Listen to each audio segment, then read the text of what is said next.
Hello, dear guests, dear attendees. Good afternoon. Welcome to our Nazarbayev University Online Open Day.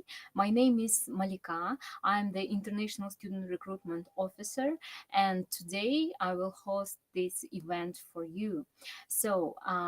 Today we prepared for you the quick information about the Nazarbayev University, the presentation. I will tell about our university in general, the entry requirements, and also we are going to have some interesting guests, professor, our international students, and also the representative of admissions team. We can start with our presentation about Nazarbayev University. Nazarbayev University was established in 2010. So, and this is the research university. The language of instruction is English. We are in Times Higher Education ranking. Nazarbayev University number one in Central Asian countries, in Caucasus, and number four in CIS according to Times Higher Education. And we are in top 400 among international universities.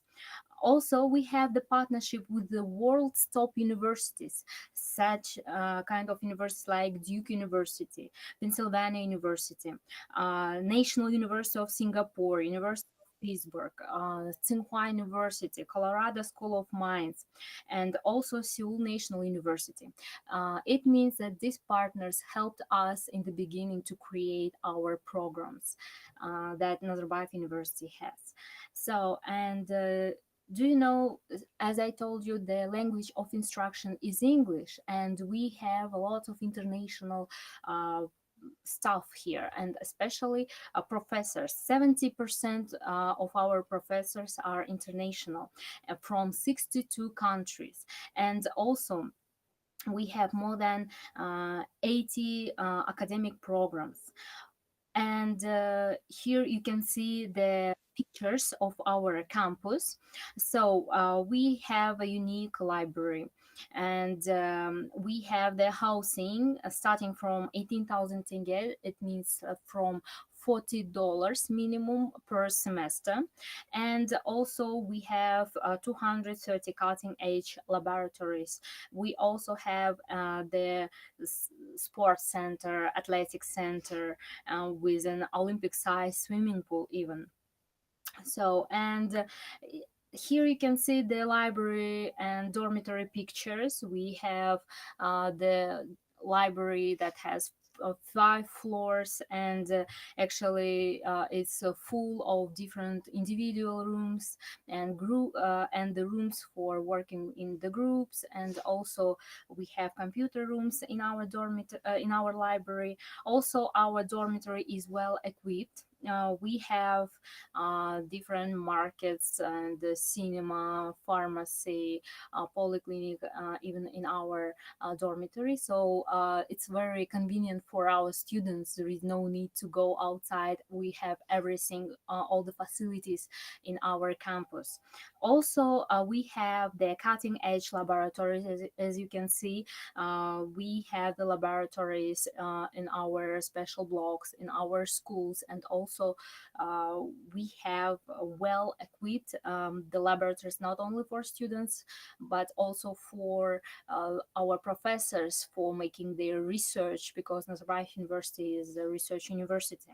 Uh, Also, you can see the pictures of our athletic center and some of our videos. You can please stay with us. You can see the videos of our campus, of our library, of our dormitories also in this open day. We have very safe campus, and as I mentioned, very equipped. We have a vibrant student life. For now we have 123 student clubs active in Nazarbayev University, and our students, they used to organize different kind of events always on our campus. And if you would like to ask what kind of events, it depends on different kinds of student clubs. It can be creative events related to art, and also we have the also science clubs and so on. And our students, they can come and create their own student clubs also. Nazarbayev University has also academic mobility programs. So we work with the best universities. More than 40 universities can provide academic mobility programs. It means that our students have the opportunity to go to study abroad for 1 semester or 2 semesters to any of the universities that we are working with. Universities located in European countries, in United States, in Asian countries. So we can give a choice for our students to experience such kind of to make the to choose this kind of experience for themselves. Also, Nazarbayev University has the students have the good employment rate. So our alumni, the graduates of Nazarbayev University, they have a good opportunity to work. They work already in international companies abroad and also in Kazakhstan. And the majority of our students, they also they continue their studying in postgraduate programs in top universities like Stanford University, Oxford, MIT University, and University of Cambridge, and so on. And we have the very highest employment rate, 98%. Which kind of programs do we have? We have foundation program. We provide foundation program, 1 year program of academic English proficiency. Also, we provide undergraduate programs. We also provide masters and PhD programs. I will give you some like short information about that, the requirements, what our applicants has to do in order to apply. So in order to apply, the minimum requirement is, first of all, our applicants, they have to submit the language test exam, IELTS or TOEFL.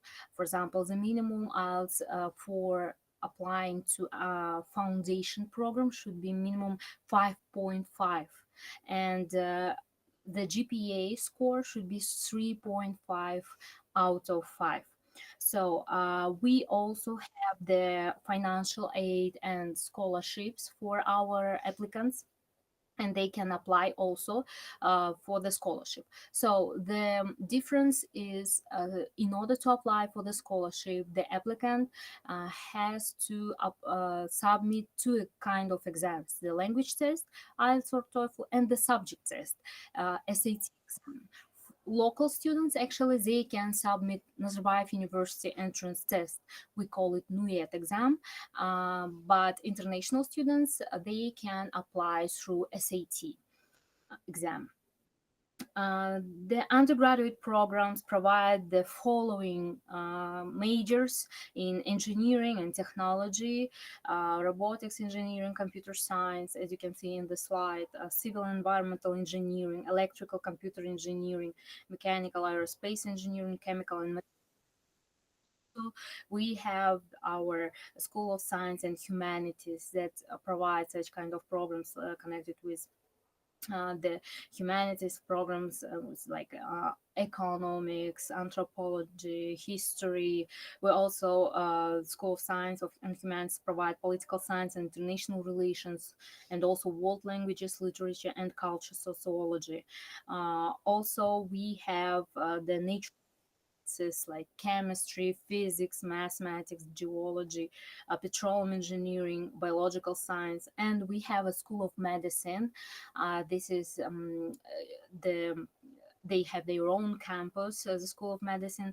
We provide the undergraduate program, 6 year program. After graduation of this program, our students, they receive two diplomas: diploma of the undergraduate studies and the doctoral of medicine. So they have opportunity to continue their education on residency program after graduating the 6 year medical program of undergraduate degree. So, and we also have the natural science, as I mentioned, and business and management. We have the good business administration program, BBA. So the business administration program, bachelor degree program, and it also provides as an option for the students to get the dual degree diploma. So the business school of business have the opportunity to provide for you dual degree diploma in bachelor. So 2 years our students they can study in Nazarbayev University, and 2 other years in Hong Kong. We have the agreement with HQUST University, Hong Kong University of Technologies, and our students after graduating they getting dual diploma. So they getting the two diploma of Nazarbayev University and HQUST University.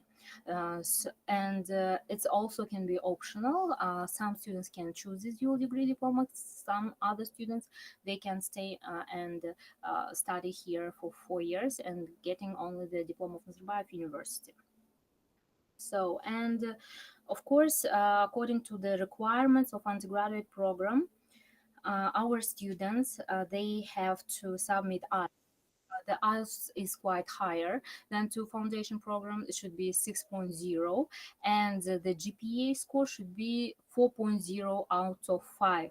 But if the applicant applying to the scholarship or financial aid, they have to, so the applicants have to submit one of the subject exams, such as a CT exam, or for locals, Nazarbayev University entrance test, the same like to foundation. And also additionally, if it depends on school, if school provides the IB diploma, with Nazarbayev University also considers the IB diploma results. If the school has like provides A level, also we are considering the A level, and we have the minimum requirements for that, as you can see in this. We also considering the Olympiad certificates. So if the applicant has the certificate and the winner of the Republican Olympiad for the current year that he are applying to, and or for the international, he's for example, the applicant is the winner of international Olympiad for the last 3 years and has like gold medal or silver or bronze medal. We also considering that for giving the scholarship to the applicant. So, and we have also mid-year admission for our students, and now actually the mid-year is continuing until the end of November. So we still collecting the applications for the mid-year. Mid-year, it means that the education will start from the January for those who decided to transfer, for example, from another university, or have the gap year. They can apply for the mid-year in order to start from the January. And only undergraduate programs applicant students they can only apply for mid-year. And we have master's program the following like the same to undergraduate programs. Actually, dear viewers, dear guests, you can ask your questions in our chat, and we'll give you the questions related also to admissions, the questions to our professors, to our students you can put, and we will answer to all the questions that you will send to us. And actually, yes, and I will not going to say a lot about the admissions, because we have today the representative from admissions office, as I mentioned, and you also will have the opportunity to ask your questions to our representative. And of course, here are the information about the deadline. And of course, we have the periods of admission. So every year the admission period starts by the end of September for undergraduate degree, and in October or November for postgraduate programs. And here you can see our QR code in order to scan that. and to know more about Nazarbayev University. And also here are our contacts. If you have any additional questions regarding your application, regarding anything regarding the requirements, we will give the answers. Our applicant support center will give the answer for all of your questions. You can call us, you can send us an email, and of course, we'll help you with that. Okay, dear guests, we can continue our today's online open day. Actually, I want to start with some questions. Okay, I saw that you started to be very active. Thank you for that. And we have some several questions that I will give you the answers and we can continue. I will introduce you our professor. Okay, so the first question is, may I ask about the cost of the living, including the housing, food, and healthcare, be covered in presentation? Actually, okay, if not or not completely, could you share about it? So I will tell about our living expense. In general, living expense can take about for like about $500 a month, and the living cost in the dormitory minimum it is minimum $40. It depends on the number of places in the room of the dormitory. So we have four place rooms, three place and two place rooms, and our students, they can choose by themselves, and the price also will depend. Actually, the fourth place room, the cost for that it's $40. The next question. I applied for the chemistry program in your reputable institution. Unfortunately, I was unable to upload my referee's details. Can I send my referee's details to you to update my application form, application ID? We actually, when you're applying and you are giving the details of your referee, our admissions team, they connect the referees by email. So you can ask the referees to send to our admissions team the recommendation letters, because it's very important if our admissions team, they directly connect with the referees. So as I understand, you applied to master degree program, and of course it's very important to be connected with your referee directly for admissions team. Please send us an email to our admissions team, and we can answer you directly about that. If you would like to send your recommendation letters, it's necessary to ask someone, to ask the person who give you recommendation to send that directly to admissions team by email. Okay. Okay, dear guests, dear viewers, we can continue with our online open day with our podcast. So let me introduce our professor. Our professor Reed Coyle. He's a professor of the School of Science and Humanities of Nazarbayev University in anthropology. So. Thank you, Reed, for coming here, and I have some questions for you.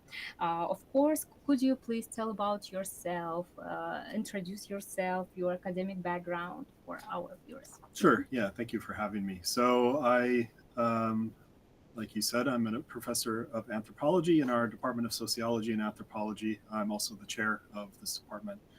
And I received my PhD in 2016 from the University of Minnesota. I came into anthropology as an undergrad, sort of kicking about around different majors, but really landed on something I thought was quite challenging in terms of trying to think about very complex topics related to humans and the human experience, and particularly I was drawn to humans of the past. So my focus is actually on archaeology.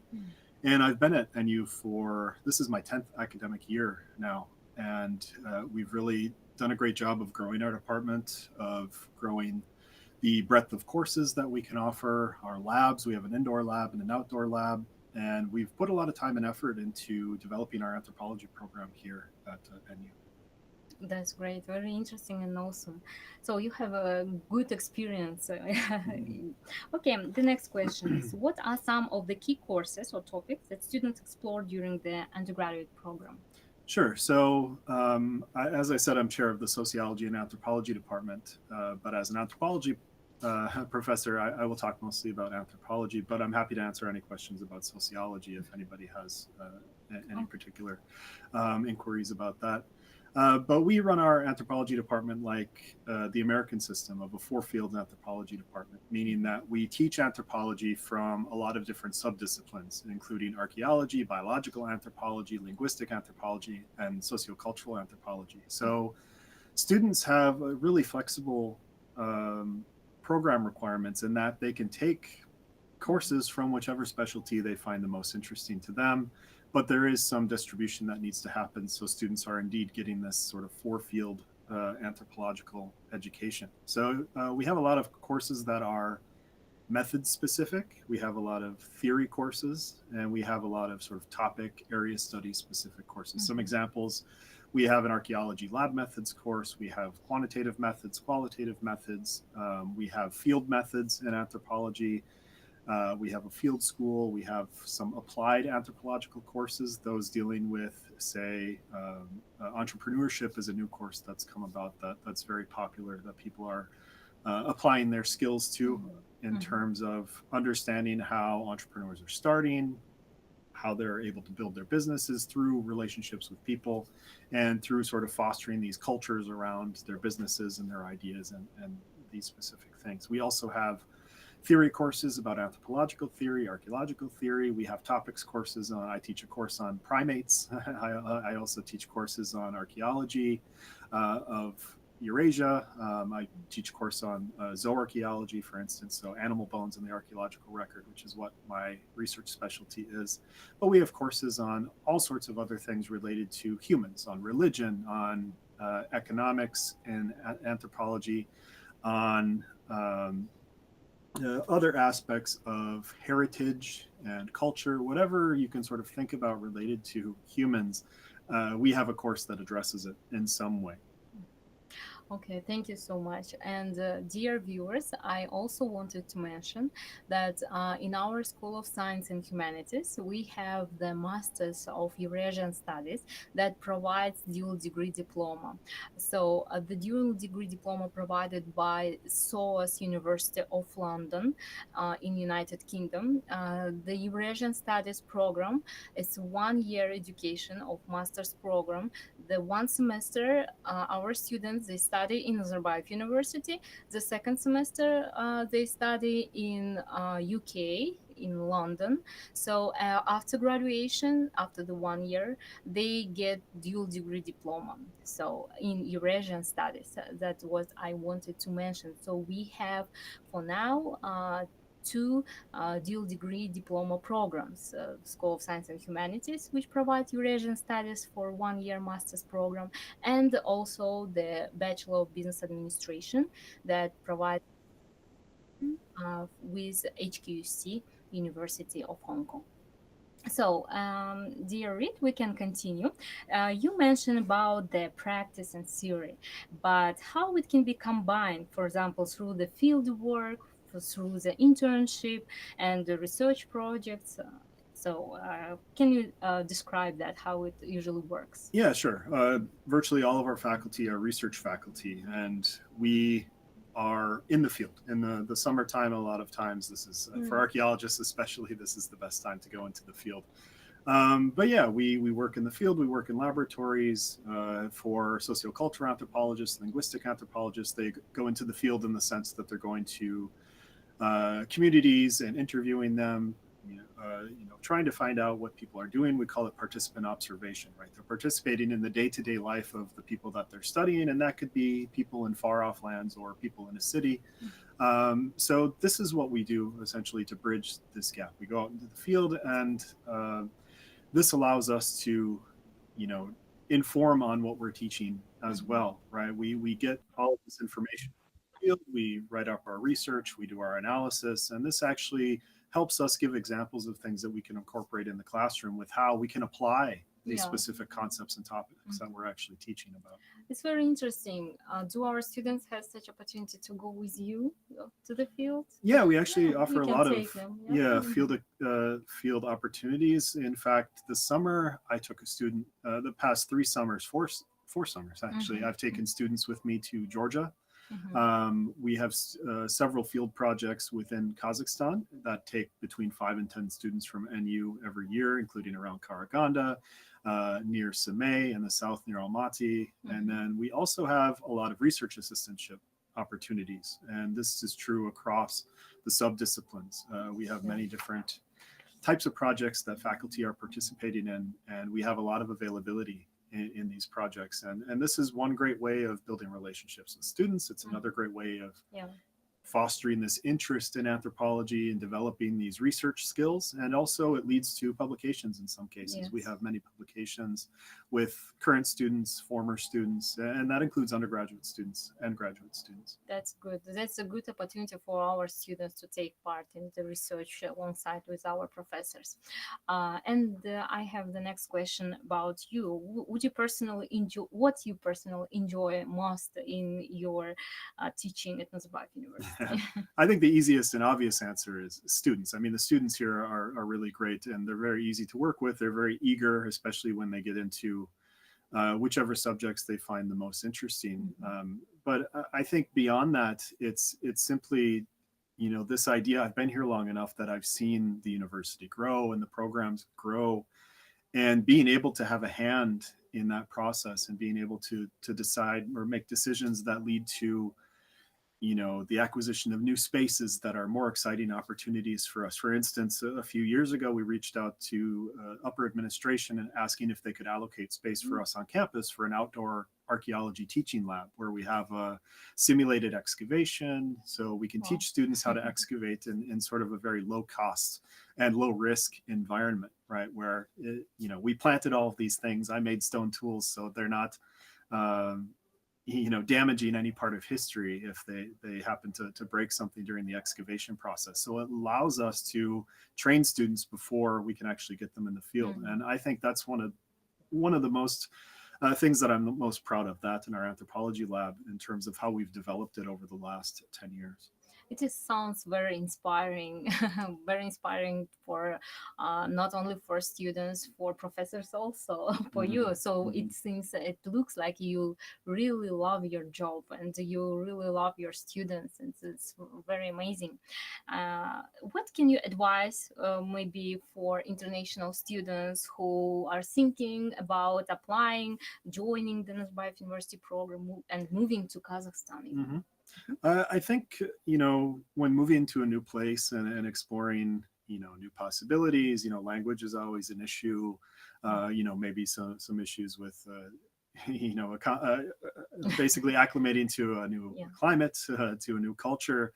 I think the best thing you can do is just go out and explore. For me, you know, maybe not everyone is the same, but Mhm. just encountering new things, you know, seeing what's possible. It took a long time for me, even though, you know, myself and my wife were active in going out into the city and doing lots of things. It took a really long time to get to know the different parts of the city and these different Yeah. things. And this is how you meet people from Kazakhstan. You learn more about Kazakhstani culture. You get invited to weddings. You get invited to the birth of children, right? That's one of Yeah. the best things you can do in terms of trying to learn more about the Yeah. culture, you know, immerse yourself in the culture. But at the same time, I think being at NU, it's important just to get to know people that work here, right? People have come from all different parts of the world. As Malika said earlier, you know, we have a huge international community here. And this is something that is really great for students to tap into because we have connections all over the place, especially if you're thinking about graduate school in this country or that Yeah. country. We have a lot of relationships with universities elsewhere. So getting to know your professors is one of the best things you can do in terms of, you know, setting up a successful future if you're thinking about graduate school Yeah. or jobs. Having this network of people who know people, people who can write you letters of recommendations that actually know you and can talk about your personality beyond how you performed in a class. I think this is the most essential part of any sort of university experience. And it was something that, you know, maybe I learned a little bit too late in my undergraduate career, but certainly was something that paid off in the long run, building those relationships at the tail end of that career. Thank you so much, dear professor. It's it is really useful information that we get here, even me myself, because we have different, yeah, we have different professors, we have different schools, and this is great, actually, to know, to get the different kinds of ideas and the different kinds of experience of our professors, how they usually work with students, how they usually teach, and how their majors are working with. So blind, it's also very interesting. So yes, we have very good international community in Nazarbayev University. We have more than 8,000 students in Nazarbayev University. We have international students from different countries, from Uzbekistan, Kyrgyzstan, from China. We have students from Pakistan. We have students from Nigeria, Africa, and some students from India, Italy, United States. So we have very different students, uh, very different kind of communities. And first time, like some applicants, international applicants, they ask us, they used to ask us, what about the language? Do we need to learn Russian or Kazakh language? How can we live here in Kazakhstan? But actually, as I mentioned before, of instruction is English. We have the international community, we have international professors here, and it's really supportive. It's really quite easy for students of Nazarbayev University from abroad to adapt to live here in Kazakhstan. Of course, they will also. So the process of adaptation is quite easier, and they live in the campus, well equipped campus. We have everything, all the facilities here. They live in the dormitories. The priority is given from of the dormitory rooms, given from the to international students and to the students from the regions. And also this is very good, so don't be afraid to study in Kazakhstan, especially Nazarbayev University is located in very developed city of Kazakhstan, the capital of Kazakhstan, Astana, a very beautiful city. And you can come anytime. We are providing the campus tours in our university, and they are for free, of course. And also, if there are some schools, or maybe your school or school council will be interested to come here, to we can organize a city tour, or we can organize a summer camp for schools in and the applicants or high school students, they can live in our dormitories and during the summer, and like about 2 weeks, and see how it is to study here and to feel the atmosphere here in Nazarbayev University. Thank you so much, dear Reed. And I think that I will check with the questions to our professors, to our professor. So, okay, the first question is, hmm, hello, what changes in the educational process do you expect under the influence of artificial intelligence? Do you think it's possible to shorten the duration of educational programs? Do students have access to a supercomputer? Okay, it's a quite interesting question. Yeah, I'm not equipped to answer that necessarily in terms of the last part of the question with the access to the supercomputer. But we are still in the process of trying to figure out ways of accommodating AI and working with it as a way of how it's going to impact classrooms, how it's going to impact our students' ability to learn, to retain knowledge, to apply knowledge.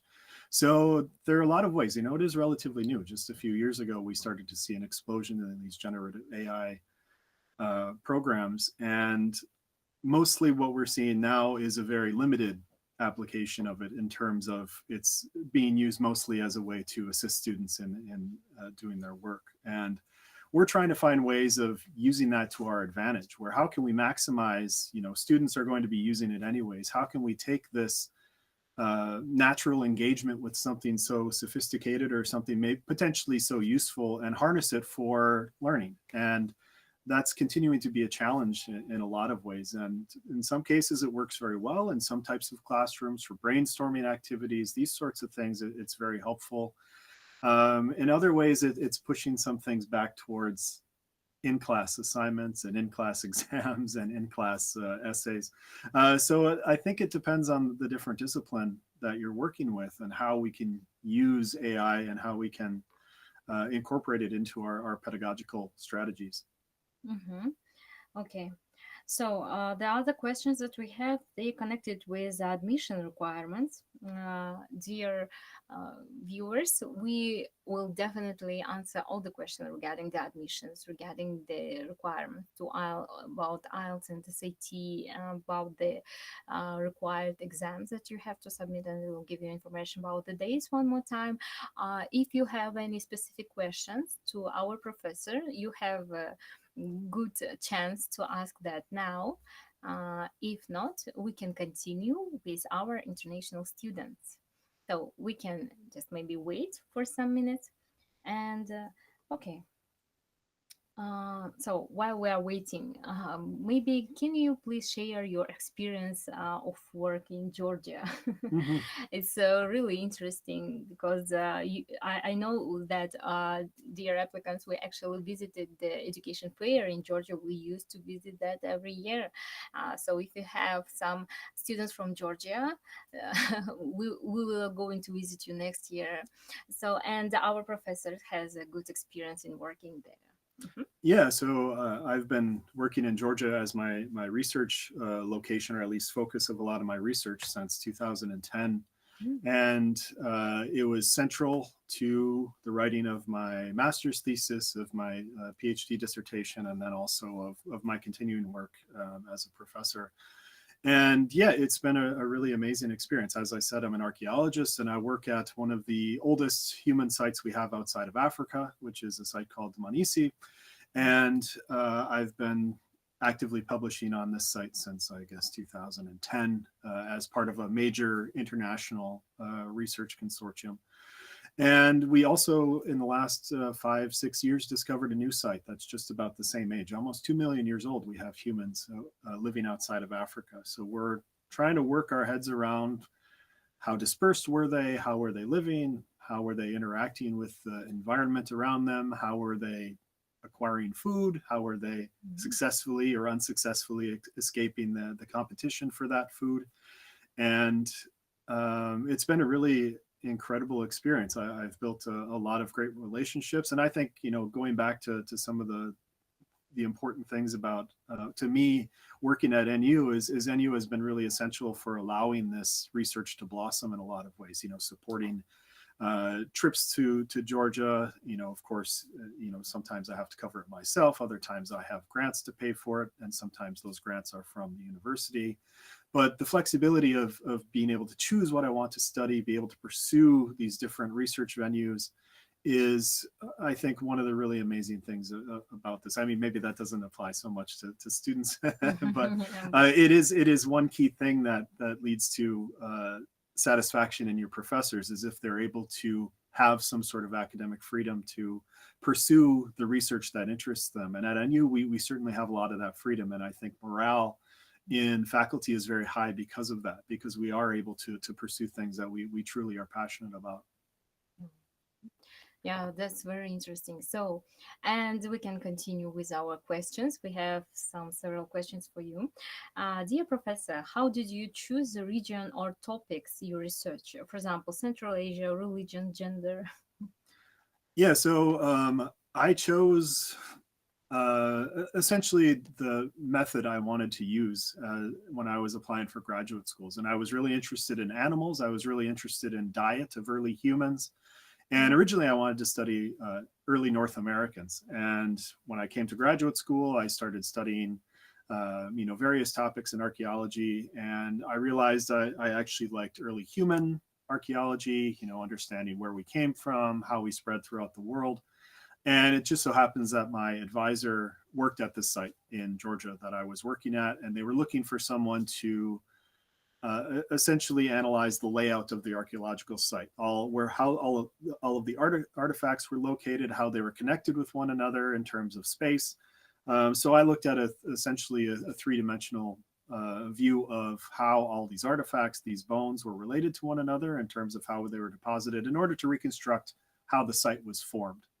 So through that, we have a pretty good idea that carnivores were a major impact on the formation of the site, especially in the area where we were looking at. And it looks like they were chewing on a lot of bones, and that includes some of the humans that are there too. There's evidence of that.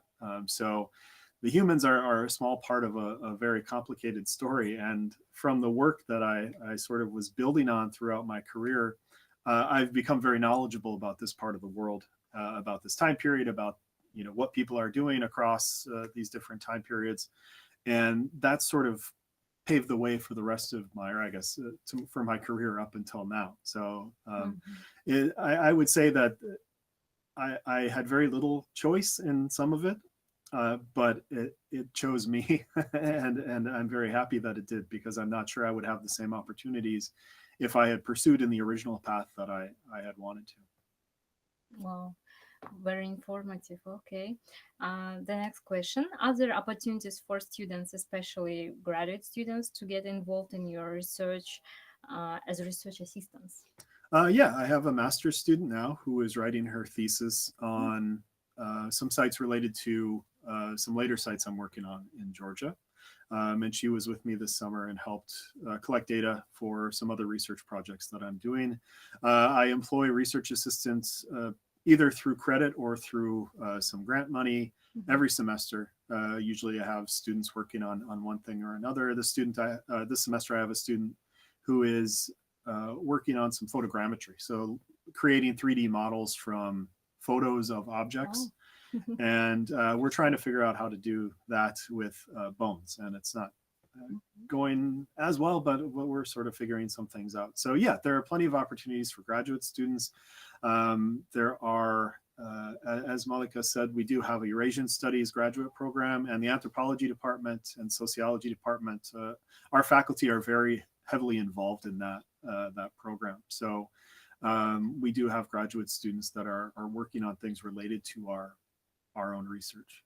Yeah, that's very great opportunity for the students actually to work and study, to help with the research, to professors, to graduate students, and undergraduate also can work, right? Mm-hmm. Okay.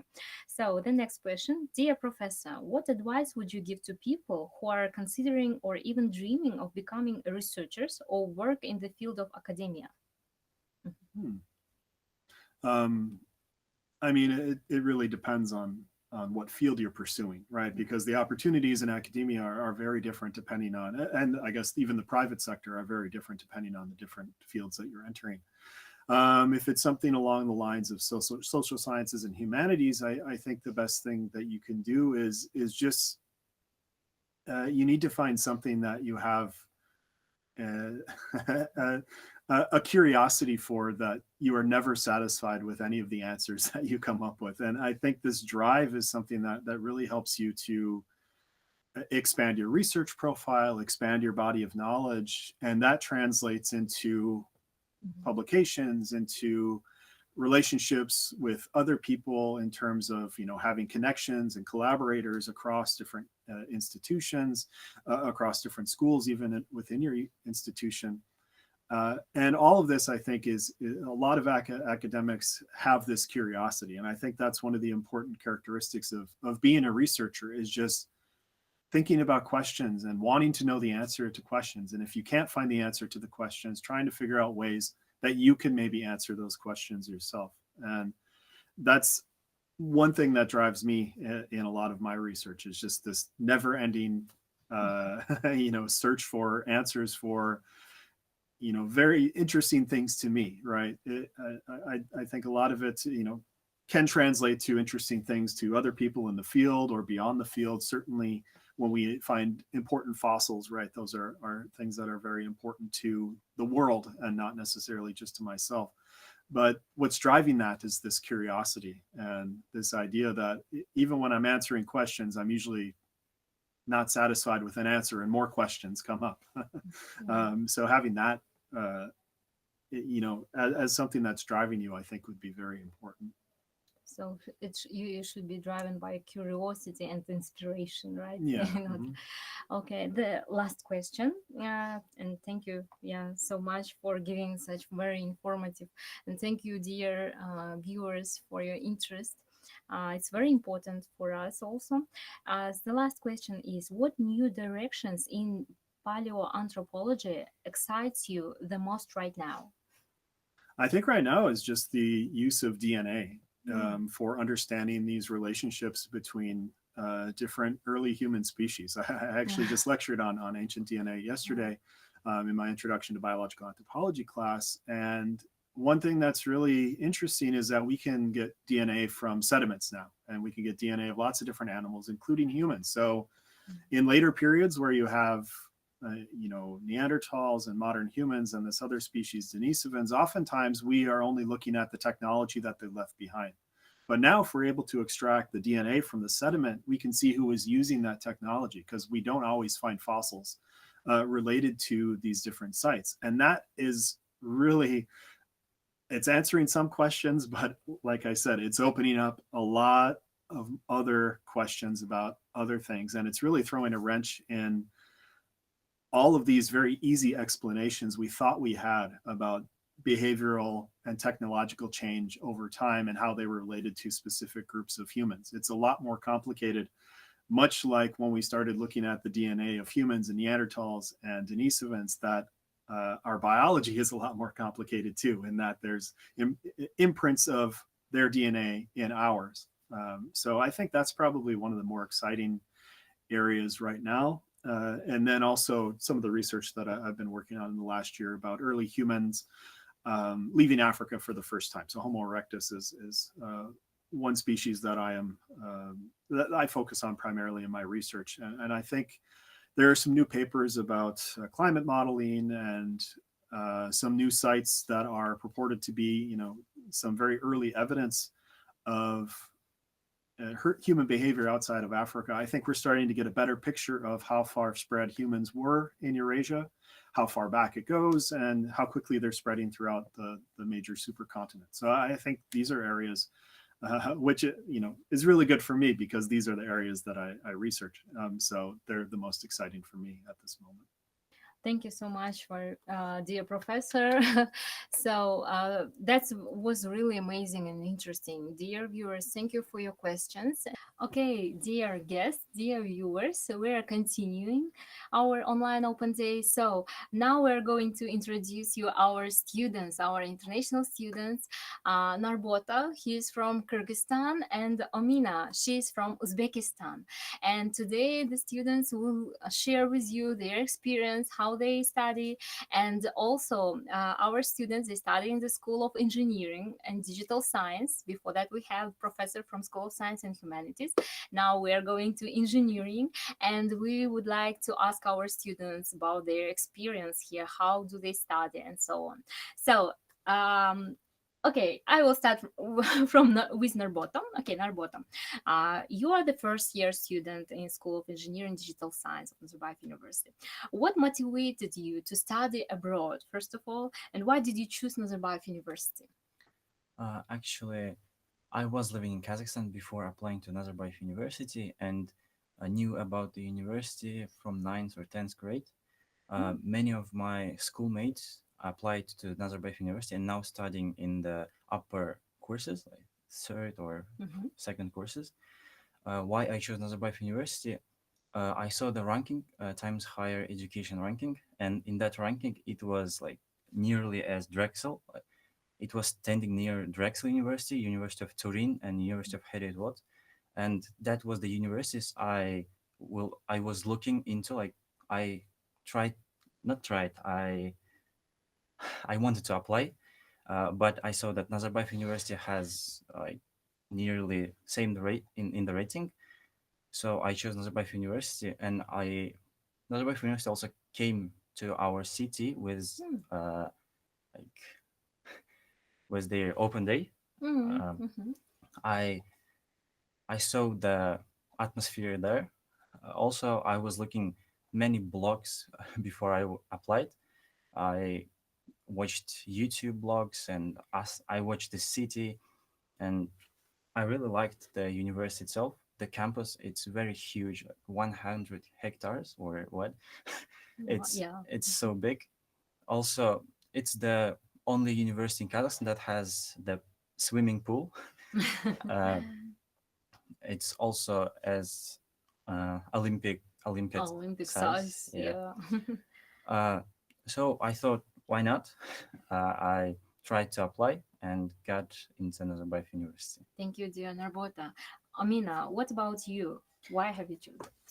Well, I decided to study abroad to firstly meet new culture, new Mhm. community, and generally to expand my horizons. Mhm. And particularly, I decided to apply to Nazarbayev University because, yeah, as Narbota, I've watched many blogs from students from the YouTube channel of the university, and Nazarbayev University is very like large. It's kind of city with all facilities for students, with all opportunities that it provides to its students. Here we have everything: polyclinics, athletic center, dormitories are really great. So facilities are wonderful, and also. Talking about opportunities, there are many student clubs, and I've already joined two of them, and Mm. they're really cool. So yeah, What kind of clubs have you joined? I've joined Rover Club. It's the club that builds rovers Mm. Oh, to explore Mars. very interesting. Yeah, it's really interesting. And also, those these students in Rover Club take part in international contests. Mm. Yeah, and the second club is a new theater. Yeah, Very creative. yeah, For those who loves art. yeah. Yeah, we have that. What about you, Narbota? Are you joined any student clubs? Actually, I'm now overwhelmed with my studies, and I'm doing sports, and I don't really have time for clubs. You're studying a lot, yes. Okay, very nice. Omina, how would you describe the academic environment at NU? Well, firstly, I would describe it as supporting, because, for example, if I need some help, there are many who can help me. Firstly, professors, if I don't understand some topics, they're always ready to help me. They have office hours, and also teaching assistants. They are postgraduate students that help to us, to undergraduate students, to catch up with materials. So students are well prepared for exams. And also my peers, all very supportive, always ready to help. And also I would describe it as vibrant. Yeah, clubs. There Yeah. are art clubs, sport clubs, and academic clubs, and also many events organized by students themselves. So it's very interesting to live here. Yeah, Yeah. very active. Thank you so much. And plus, I didn't mention that two of you are the international student recruitment ambassadors of Nazarbayev University, and we have around like 70 people ambassadors among students who represent the interests of Nazarbayev University in their countries. So, Amina, I think that you helped us to make some, when we visited Tashkent, Uzbekistan, Yeah. you made the great help for us, and thank you so much for that. And also, we visited Kyrgyzstan, so and we have great communities. We have really great, talented students, and also who are giving and sharing their experience in their countries, especially in their schools. And we are continuing with the next question with Narbota. Narbota, how diverse is the student community? Did you make like friends very easily?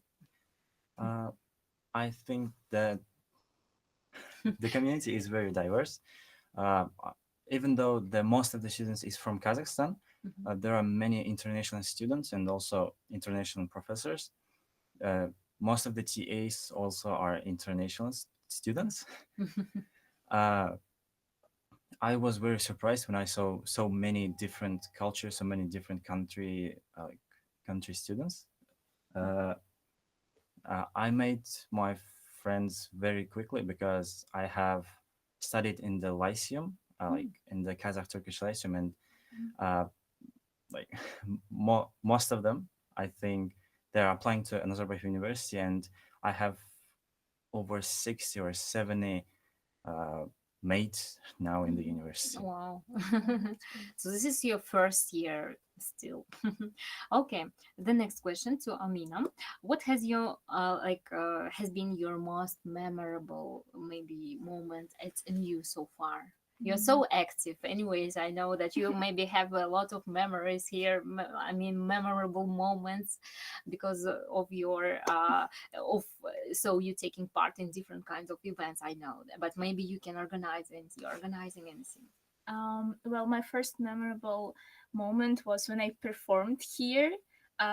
As I said before, I am a member of a new theater club, Mhm. and in October we had an event organized by a member of that club, and there I first debuted as an Wow. actress and as a member of that club. It was really wonderful experience because we all together students were working for about a month, Yeah.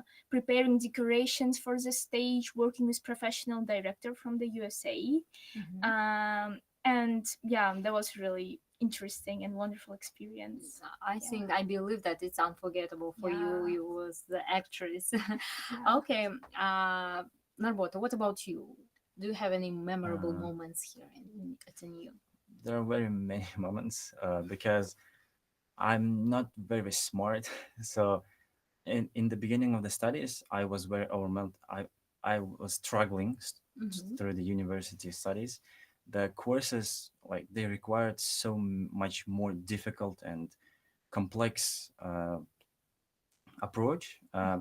So I even I used AI many times to get me out of the stress. I don't know. Mm-hmm. So the one memorable moment is I'm studying in computer science, so we have many assignments every week, and the memorable moment for me is when I actually understand the coding. It's very hard to understand the code sometimes. So yes, I think only with studies.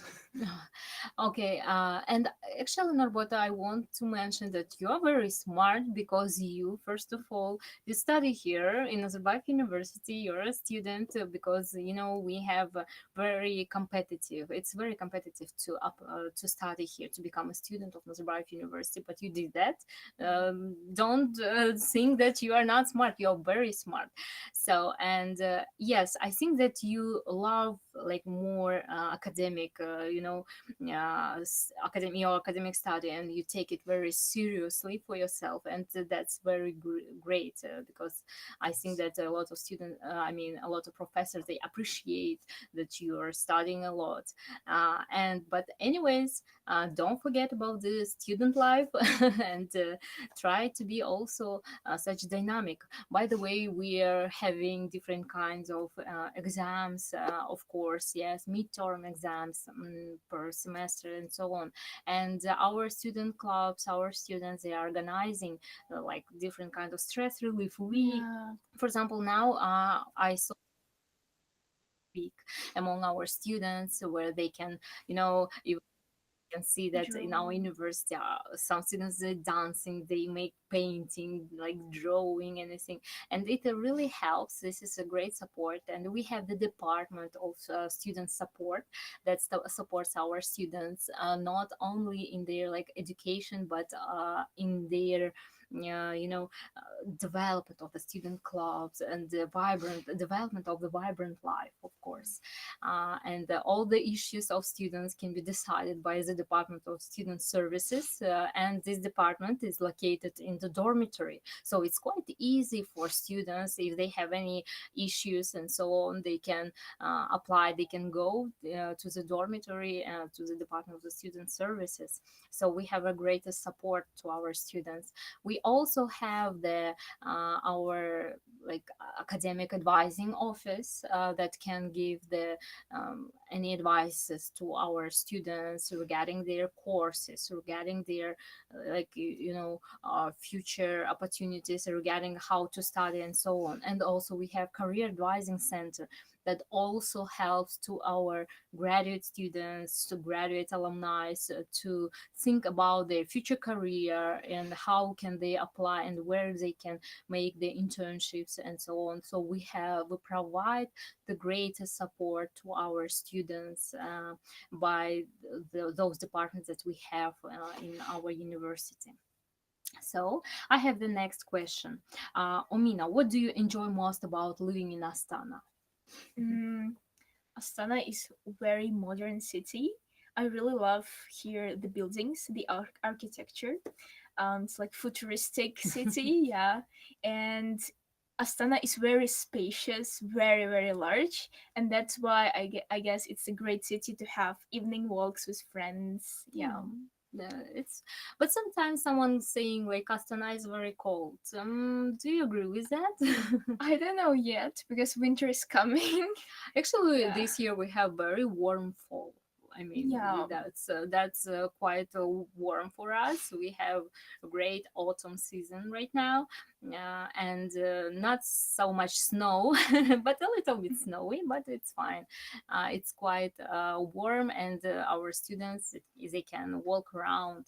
Actually, our campus is very. I mean, it's very convenient that there is no need to Yeah. go outside. We Yeah. have a skywalk, Skywalks. yes, that skywalks connect our dormitory buildings with our main building of the campus. So that's very convenient to our students too. But now the weather is very Great. great, and you can see a lot of students outside. So okay, the next question to Narbota. What are your plans after graduation?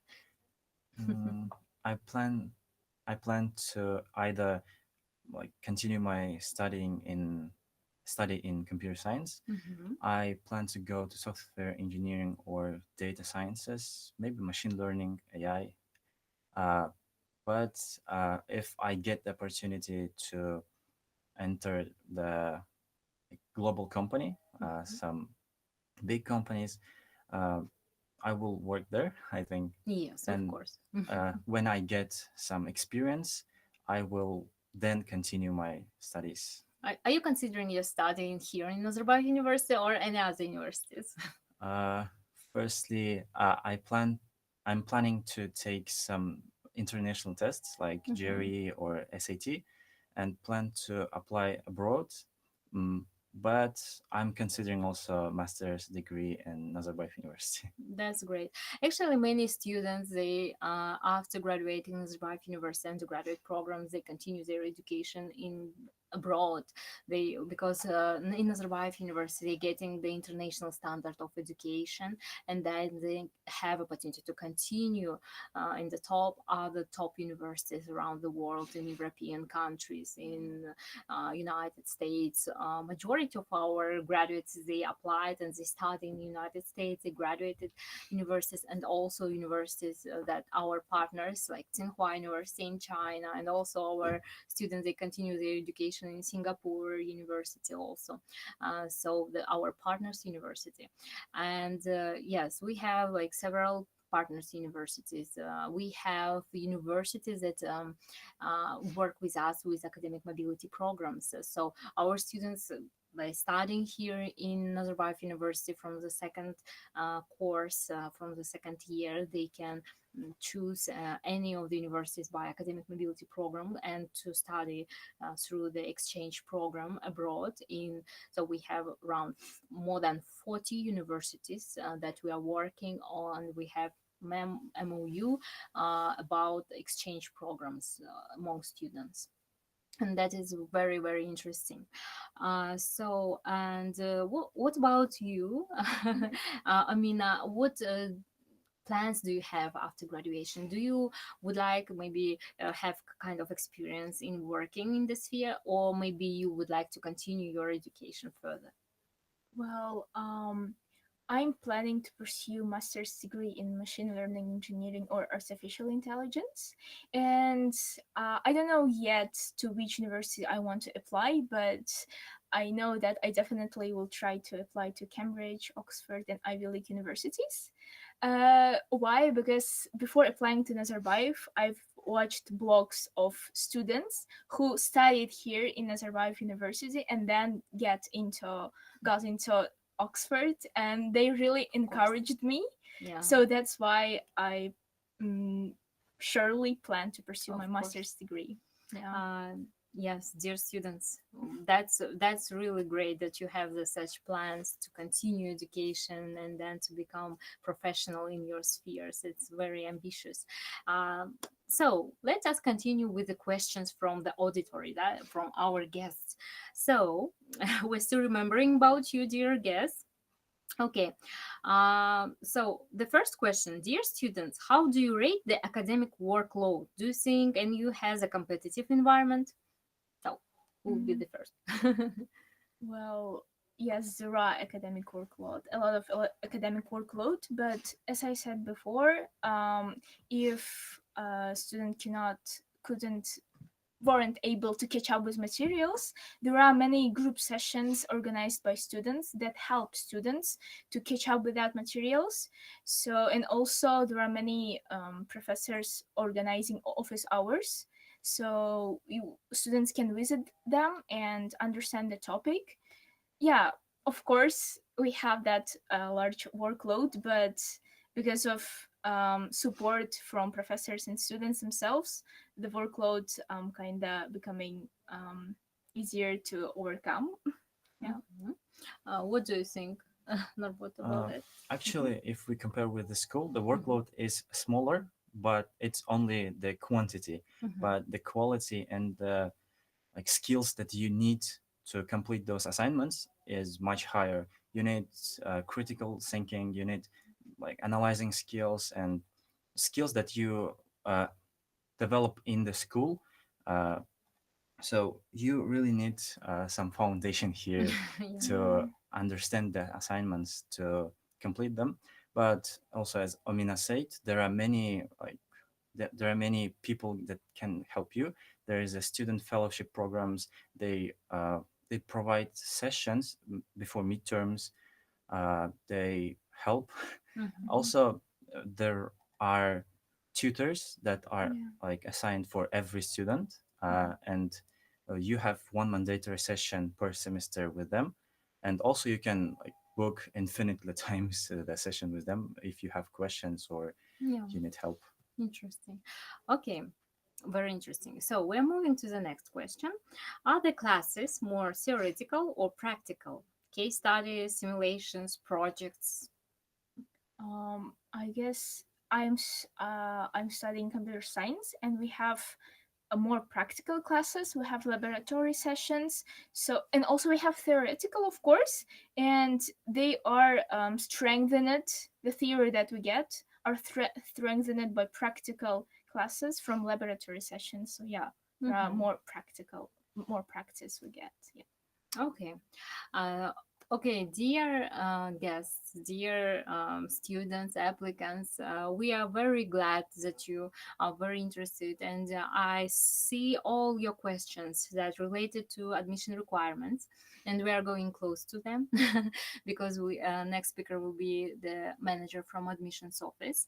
Regarding our students, thank you so much for your questions and being really active and attentive, and thank you so much, dear students. And regarding we had the question about the Eurasian studies. I can give you the answer, and then we will continue with the next video. So the next question was about the Eurasian studies. So yes, we have the Eurasian studies program that provides dual degree diploma. It's a master's degree only for the master's student. Master's program can apply to Eurasian studies, and they study only 1 year, one semester in Nazarbayev University, the second semester in Solas University in London. So 2 years. There is no need to study 2 years. They can study only 1 year for this program and getting the dual degree diploma. Thank you so much, dear students. This was very informative, interesting for me, and I think it's really inspiring for our guests. And thank you so much. Have a good day. Dear guests, So, dear viewers, thank you for staying with us, and we now continue our open day. So, now you can see our manager of the admissions department. Her name is Arai. So, dear Arai, we have a lot of questions for you from our viewers, and also I would like to help you with these questions. And what I really wanted to mention, that Nazarbayev University, as I told you before at the beginning, and now I repeating that for those who are still joining us, has the scholarships also for international students, and we have 100% scholarships for international students. That is called Abay Kunanbayev Scholarship. So these scholarships are awarded based on the regional distribution. So primarily to the citizens of China, India, Kyrgyzstan, Uzbekistan, Azerbaijan, Georgia, Pakistan, Russia, Turkey.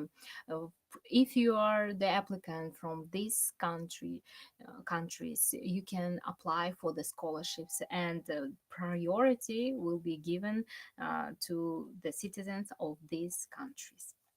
So, and now we can continue with the questions. I have my own question to our admissions department representative, and then I will switch on to your questions also. Maybe we can cover some of your questions during our conversation. Okay, dear Arai, welcome to our online open day. Thank you. So the first question is, how competitive is the admissions like processes? Do you have any advice for strong applications? Yeah, so like you mentioned before, the process to get admitted to Nazarbayev University is pretty competitive. And the admission to NU is strictly merit based. So for undergraduate programs, we only consider the exam results such as SAT or ACT, IELTS, and TOEFL exams. So my advice for undergraduate programs applicants is to prepare in advance, consider retaking the exams um, many times as it's possible to do. Do not just stop at the minimum requirements, because meeting the minimum requirements does not guarantee admission. As you mentioned, we have over 10,000 applicants each year, so it's better to prepare in advance and try to achieve the highest scores possible. For graduate applicants, the requirements are really like various. So we require personal statements, recommendation letters. We also require IELTS exams. Some programs also require interviews. So it's better to show your strong motivation to learn more about NU in advance to the interview, to submit a complete like application in advance. But in case you have any questions, you can also contact us, the admissions office, at the email info. How do you say that? Info Lowercase lowercase admissions, Yeah, yes, at at NU. NU.KZ. So also you can see the admission statistics on the website, to learn more about previous admissions trends, what scores previous applicants got to be admitted to Nazarbayev University for financial aid. Yeah, that's it. Okay, so dear viewers, so we will put the email in our chat box, so you can copy that to save that for yourself in order to ask us any questions, or to our admissions team also. So the next question is, are English proficiency tests required for those who graduated abroad in English language of instruction?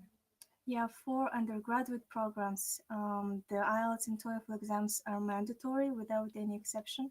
So even if an applicant is a citizen of the USA, yeah, sorry, you still have to pass IELTS test. But for graduate programs, if you earned a degree in a country where English is an official language, you can get an exemption from the IELTS or TOEFL exam. Or if your previous education was officially taught in English, So if the English was medium of instruction, you can Mhm. also get an exemption. Mm. But you can still apply with an IELTS exam even if you have an exemption. Yeah, dear guests, we usually it's getting like this kind of questions regarding the language test. Is it mandatory or not? It's mandatory even if you are graduated like the school in English, but only for undergraduate programs. For master's program, it's enough just to upload the certificate that from the university that confirming that all the subjects was taught in English. Okay, now we are moving. How important are extracurricular activities for like personal achievements of the applicants that they can, in this admissions review? Mhm. That's a really popular question. Yeah. We always get that. So for undergraduate programs, extracurricular activities are not mandatory, Mhm. but we have a section of additional documents where students can apply and can upload any documents. Some Mhm. of them also apply videos of themselves, their pictures, diplomas. Um, Portfolios. yeah, I mean, there is an option to highlight them if you have interesting and important extracurricular activities, but the admissions are still strictly Mhm. tied to the minimum admission requirements. But for graduate programs, yeah, if you have, for example, a relevant experience to the selected program, it's better to highlight it than to leave it unmentioned. Also, if the activity can strengthen your application, it's also better to upload the documents confirming that. Okay, that's very yes. So it's very popular question. It's very interesting. So if you have anything, you can upload. We still can consider some of your documents, but admission process is like priority. I mean, the mandatory process, your exams and the results will be evaluated more than the additional achievements. Okay, the next question is how do students receive updates about the applications? So they applied, and what usually the typical timeline? So first of all, after submission, they immediately get an automatic message for their email saying that they successfully completed the application form, Mhm. they submitted their application. After reviewing their applications, we usually send updates via email. Mhm. So please check your spam folders, check your email. In case you miss some emails, we also send reminders about them. Mhm. And if there are some missing documents or we need more confirming documents, we also can contact the Yeah. applicants by email. Sometimes when we can't reach them, we also phone them. Mm. So yeah, we pretty much make sure that you don't um, submit incomplete applications. We try to reach you and try to help you. So also, if you have any questions or need some updates, you can also contact us. We'll be glad to help. So check your emails, check your personal profile. We also send updates via their admissions portal to their personal profile. Yeah, dear applicants, it's very important. When you're fulfilling the application form, you have to put the email that you are using because all the necessary information, all the important information from Nazarbayev University is going to those emails that that you are putting in your application form, and you have be very attentive with that and check always your like spam folder also.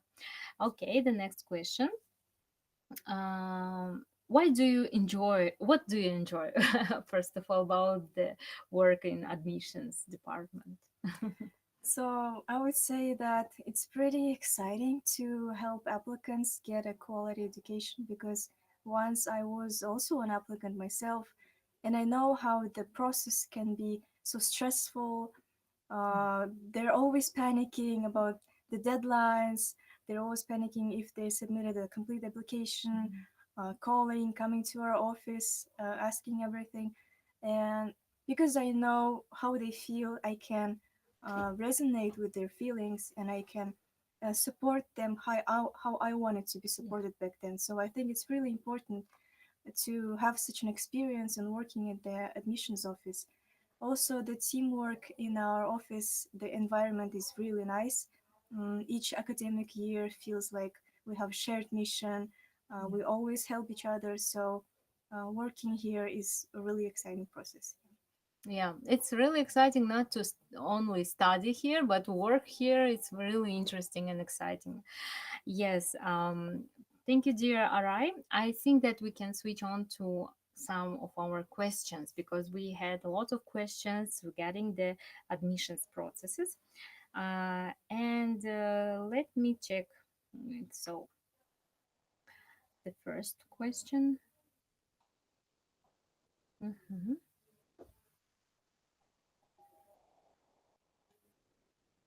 And so the first question is, until what date can I apply for a master program this year? Mhm. So, international applicants can apply until February 13th for a scholarship.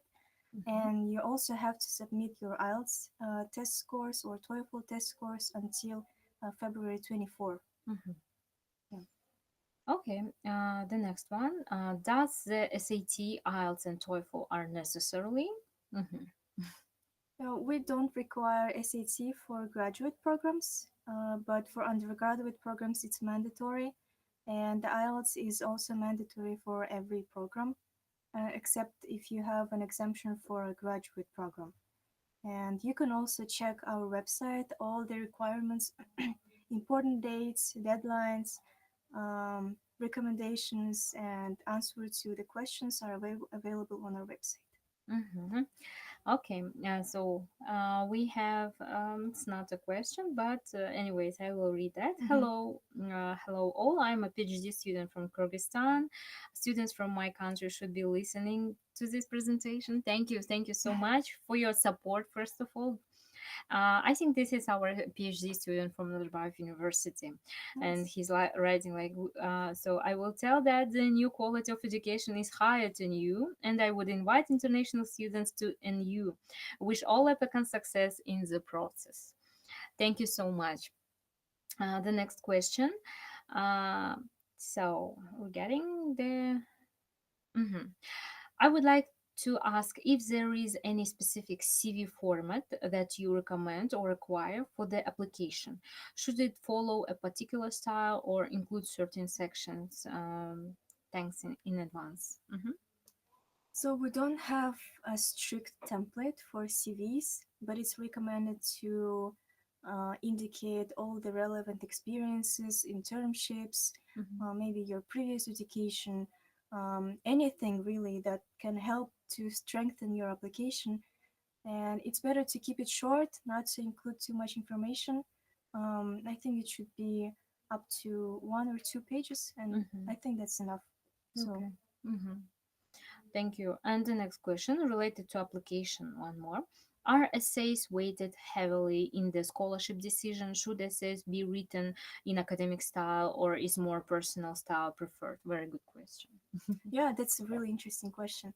So, some of the programs do not require essays at all, Mhm. but in terms of the programs that do, we have really different methodologies for each program. I can't say very like accurately, but it's better to include all the relevant experience that led you to the way you are right now, and it's better to align all your relevant experiences to your future goals at the selected program.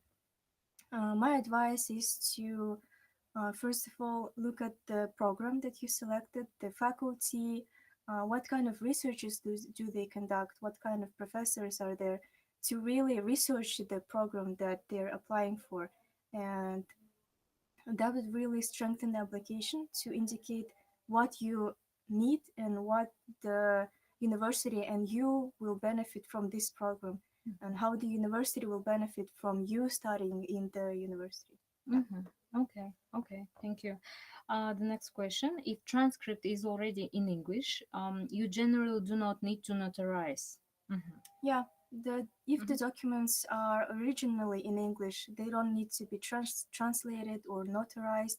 But if the document is in another language, it's better to translate it and to notarize the translation. Mhm. All the Okay. documents should be submitted in English. Oh, thank you. The next one. Um, what is the application process for students who want to enroll in a dual degree track?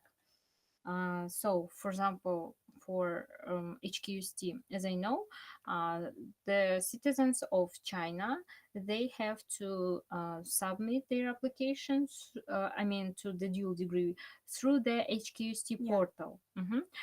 The citizens of other countries can apply through our NU portal, Yeah. admissions.nu.edu.kz. Yeah, also note that the dual degree programs, they usually have their own requirements. So please check the website. Do not miss any updates and follow the minimum requirements. What about the Eurasian studies for master's degree? They are applying through a new portal or through the UK portal? I'm not sure, but I think they can apply through They can our, apply, yeah, yes. through I our think the portal. same. Yes, they can apply to a new portal. They can mention that they're applying to Eurasian studies. But, anyways, that if anything should be done in another way, the admissions Mhm. team will inform definitely the applicants. Okay, the next question. Mm, so, how many master's programs can we apply to? You can apply to two different programs. You can choose any programs, like you can choose two programs from the same school or two programs from the different schools.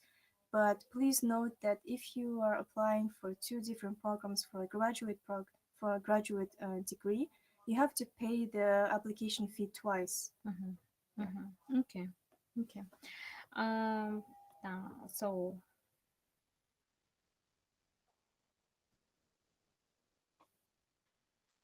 Also, strictly follow the deadline. We have lots of applicants who submit at the last last day. time, yeah. Sometimes the internet or the portal or some other factors create a barrier for them to applying. So please check the deadlines in advance and please don't miss the application date. The next question. Hi there. I hope this message finds you well. I have a bachelor's in business abroad. Mhm. In this considered a relevant discipline for the IR masters, or do you prefer political science related fields? Actually, for graduate programs, there are no strict requirement to have a relevant previous education. So even if someone graduated, let's say, in art school, they can apply to the public health program. Mm-hmm. Or if you graduated the bachelor's in business program, you can apply to really any program on a master's level. Okay. But it's important to emphasize why exactly you chose this program and how your relevant experience can strengthen your application and how would it benefit you and the university. Mm-hmm. And we have the question from one international applicant. Who is already sent the application. Mhm. Um, so she's writing like my original question on updating my application form with my referees details because I contacted the admissions team several times Mhm. and no avail, thank you. So this is from Anaba. Mhm. I think that there are some problems with the referees. So how it usually works, I mean these recommendation letters, so they put in the email of the Mhm. referees and you are connecting them, Yeah. right? So dear applicants, all you just need just to warn your referees to tell them that they will get the message from the admissions team of the Nazarbayev University, and they have to be ready just to send the recommendation letter to admissions team. You don't need to upload that by yourself, and all you need just to warn someone, your referee, to make that, and you can put the email of your referee, And if this person will check the email, he should be ready to send you the recommendation letter to the admissions team of Nazarbayev University. Yeah. This is how it usually works. So you don't need to ask anyone. So you need to ask someone in advance to give the recommendation letter, but they have to send that by themselves. Not You are not taking that from them, and you are not uploading that at all. So it will be quite easier for you to apply, but anyways, in advance you have to warn that. Your maybe referee, your professor, or maybe someone who, like your employer, yeah, they also can give that.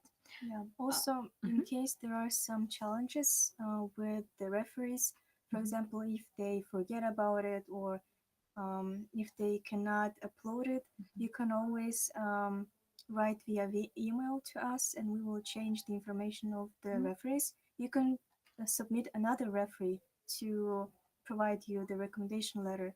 Also, if they are unable to upload the recommendation letter, they can send it to the info lower score admissions at nuedu.kz Mhm. and we will upload it by ourselves to your application form. But if the applicant, as you mentioned before, uploads it themselves, we cannot, unfortunately, um, like accept this recommendation letter because they have to be strictly confidential. Yeah. Of course it's and of course they are very confidential, and I want to mention that when you're applying and you submit your application form, you are not able to change anything. So that is why everything you can do is to send the email to our admissions team, Yeah. and they can help you with that. Even if you are changing the referee or would like to change anything else in your application, you can do that only through the email, by emailing the admissions team, and after that you can get the answer. But you couldn't do any changes by yourself after after you already submitted your application form. Yeah, please don't worry. We Mhm. always reply. Yeah. You just have to wait a Yes, couple of days. sometimes you Yeah, can you have to wait because there are a lot of messages yeah, that admissions team are really um, getting, receiving from different kind of students, applicants, and so on. So and now we are going to the next question. mhm. um, Here is a per school. How many number of scholarship are being awarded per school? Mhm. Per school. Yeah. So the number of grants are actually confidential. The grants are provided by the Ministry of Science and Education of Kazakhstan. So it is not Nazarbayev University who is responsible for, the number of Yeah. admitted grants for each university. So unfortunately, we cannot say that, but you can check the admission statistics on the website and see how many students, how many applicants were admitted to each program by the funding type, by the country. Scholarship, Yeah, and like also all the service. information is on the website. Okay, we're moving to the next question. Could you please clarify if Masters in Eurasian Studies lasts only 1 year? Yes. There are two separate tracks, one that is solely at NU and another that includes a dual degree or exchange component with the partner university in the UK, or is the international component mandatory for all admitted students? Another question is, there are foundation year for master students, and one more. This is a joint program, only 1 year, and they get two diplomas, 2 semesters mandatory. It is equal partnership. Okay. I actually also can give the Mhm. answer. Correct me if I'm wrong. So, yes, the Eurasian Studies master degree program, they provide only 1 year of education. You study only 1 year, 1 semester, the half year you study in Nazarbayev University. The other half year, another half year, second semester you are study in UK, in SOAS University of London, and after that you are getting dual degree diploma from Nazarbayev University and from SOAS University of London. Uh, that's it. What is really important for you to know, it's only 1 year program. Also, regarding the foundation year for master students, for now we don't have the foundation year for master students. We have foundation year for undergraduate students only. So all you need is just directly to apply to our master's program for study. And so it is equal partnership, right? So as you mentioned, that as you wrote, that the 2 semesters are mandatory. This is 2 semesters are 1 year, 1 semester in Nazarbayev University, 1 semester in SOAS University, and you are getting the dual degree diploma. Mhm. Yeah. And the next question, would you recommend a more motivation letter style essay focusing on why I'm interested in this university and program, or a personal statement style essay highlighting my personal story and experience, or is a combination of both preferred? We had like the same question Yeah, before. it's Mhm. actually a combination of both. You have to justify your motivation to study at Nazarbayev University at this specific program, how it would benefit you, and why do you suit this program. But also, you have to indicate how the program will help you to reach your future goals. How would you contribute to developing Nazarbayev University's program, and why would we benefit from accepting you as an applicant to this program? So it has to really show the motivation of student, his experience or she's experience. So Mhm. yeah, I think you should include everything that would be helpful and strong for to show how motivated of a student you are. Mhm. Okay. Um, yes, and the question, apart from any dual degree or Mhm. mandatory exchange components, are there additional exchange programs available for other master's students after admission? If so, could you provide some details about the options and eligibility? Mhm. Yeah, I think there are a lot of student mobility programs, and actually the For office of masters also, yeah right? for the office of internationalization and career advising center. I think they would be really helpful in advising that. Mhm. I know that in the School of Graduates Public Policy they have an agreement with Singapore, so and it's a mandatory component. So if you study public policy or public administration, you have to go to Singapore to continue your studies and then come back to Nazarbayev University.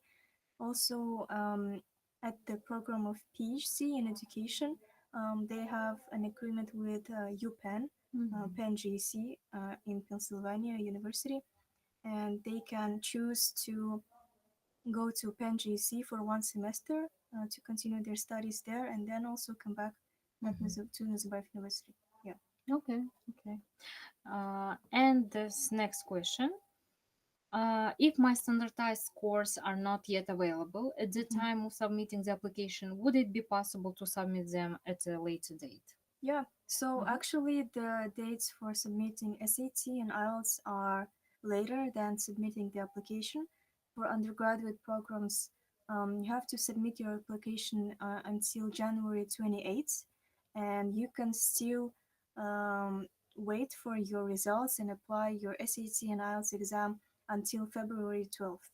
Mhm. Yeah. So it's better for you when you're making fulfilling the application Mhm. and uploading necessary documents. You it doesn't, so you're submitting your application form, and after the submission, only after the submission of the application form you can upload your IELTS or TOEFL results. So you have to just fulfill the application, upload the motivation letters, and to put the referees for Mhm. recommendation letters, and submit the application by making the payment for application. And after that, you can upload the IELTS TOEFL results.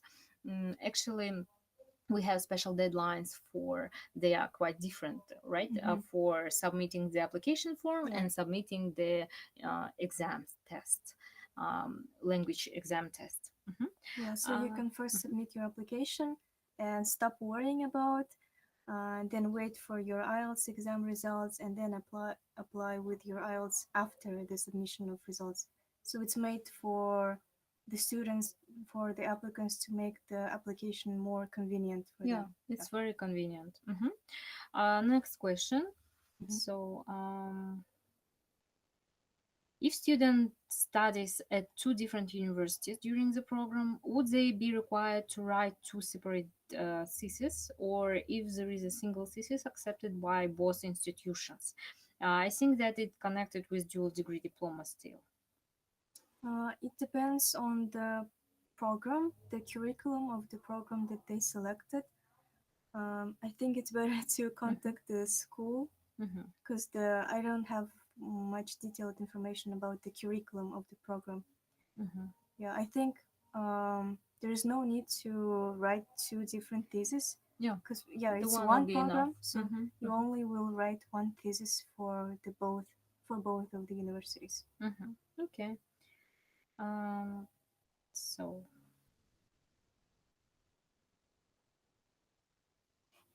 I have sent the information of my referees to the admissions team via email. Mhm. I look forward to getting update when an email is sent to my referees. Once I am updated on this, I can call my referees to tell them to submit my references to your team. I truly appreciate your kind assistance. Mhm. Yeah, so So, are you informing that you are asking the referees, or you are not informing usually the applicants that you are connecting with So referees? usually, it's written in the application that right after paying the application fee and submitting the application, the automatic message via email will be sent to the referees.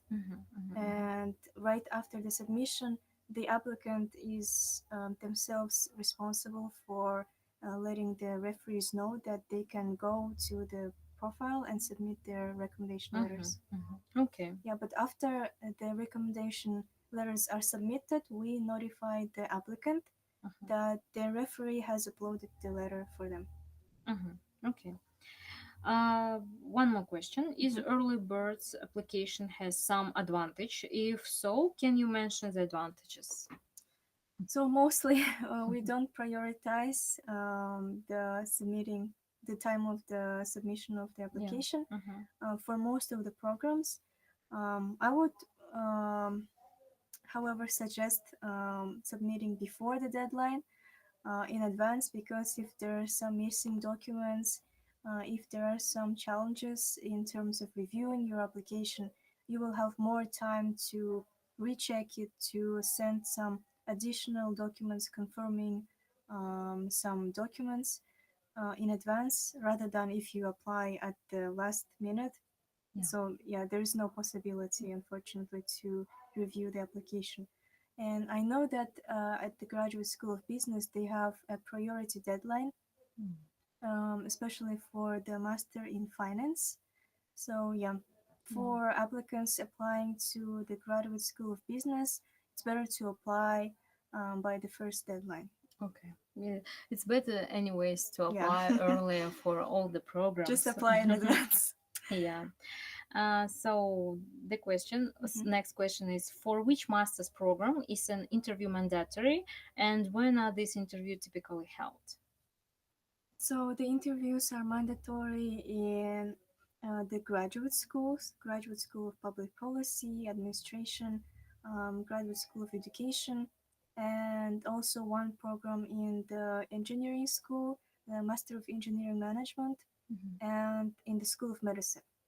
Yeah, these programs require mandatory interviews. Others do not usually require interviews. Yes. Okay.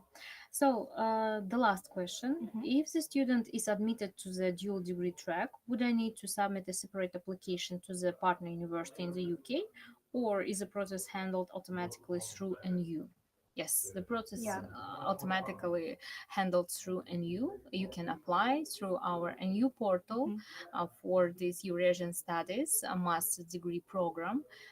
You're putting this like to your application form. You are choosing your school. You are choosing the major. In the application form that is already uploaded to your personal account, And that's it. So it will be considered by Nazarbayev University. Mhm.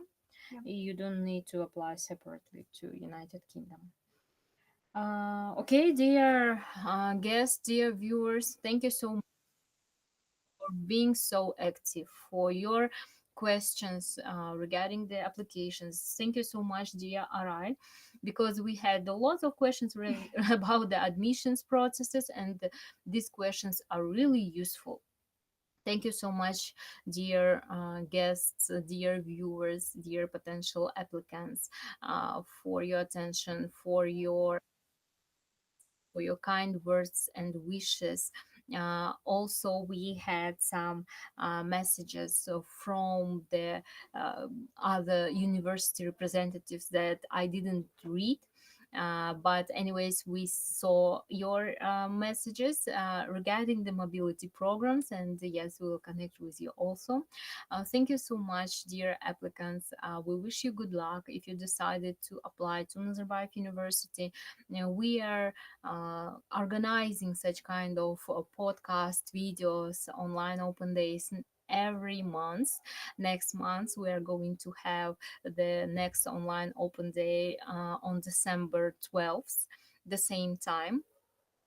Also, we're going to ask someone else, other professors, to join our next online open day. So we are going to have different speakers. Thank you so much. And now we are ending with our online open day, and see you next time. You can join us next time on December 12th. You can register to our next online open day through our Instagram. We have the link in our bio. Thank you so much. We wish you good luck. So, um, have a good day.